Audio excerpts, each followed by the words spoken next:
দেশের স্বনামধন্য কবি, সাহিত্যিক, সংস্কৃতি সেবীবৃন্দ, বিশেষ করে বিশেষ অতিথি এখানে জনাব সালাউদ্দিন আহমেদ, উপস্থিত সম্মানিত সভাপতি, আহ, অতিথিবৃন্দ, ইলেকট্রনিক মিডিয়া এবং সাংবাদিক ভাই বোনেরা, উপস্থিত জনাব নূর ইসলাম মনি, ডক্টর পাভেল সহ সম্মানিত উপস্থিতিবৃন্দ, আসসালামু আলাইকুম। কবি সাহিত্যিকদের কাছে আমার মনে হয় মানব সভ্যতা বিভিন্নভাবে আহ, বিভিন্ন ক্ষেত্রে ঋণী হয়। তারা আমাদের মতো সাধারণ মানুষের যে অব্যক্ত অনুভূতি প্রকাশের একটি মাধ্যম। আমাদের সুখ দুঃখ, ভালোবাসা, উচ্ছ্বাস, আনন্দের প্রতিচ্ছবিও কবি সাহিত্যিক বৃন্দ।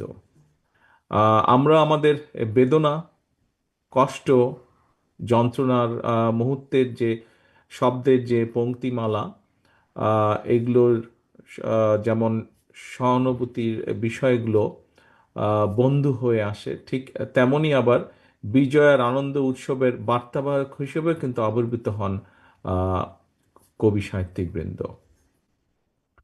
আমাদের মন যেটা বলতে বা শুনতে চায়, কিন্তু আমরা অনেক সময় বিভিন্ন কারণে আমরা প্রকাশ করতে পারি না, একটা সীমাবদ্ধতা থাকে। আপনারা কবি সাহিত্যিকবৃন্দ, আপনারা আমাদের সেই অনেকগুলো কথা খুব সুন্দরভাবে তুলে ধরতে পারেন। আপনারা আমাদের যে মনোজগৎ আছে, সেই মনোজগৎটা আর, ভিতরে আপনারা স্থান করে নিতে পারেন আপনাদের গুণ দ্বারা। এবং সেখানেই কিন্তু আমি মনে করি যে আপনারা অসাধারণ এবং আমরা সাধারণ। যুগে যুগে আহ, অনেক বক্তাই বলেছেন এখানে, যুগে যুগে কবি সাহিত্যিকরাই নির্ভীক চিত্তে মুক্তির কথা বলেছেন। কবিরাই বলেছেন, বলবীর চির উন্নত মমশির। বিদ্রোহী কবি নজরুল ইসলাম কবি বলেই হয়তো বলতে পেরেছিলেন, নত শির ওই শিখর হিমাদ্রির।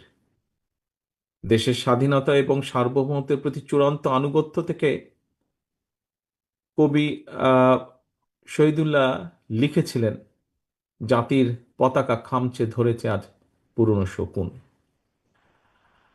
তখন আমরা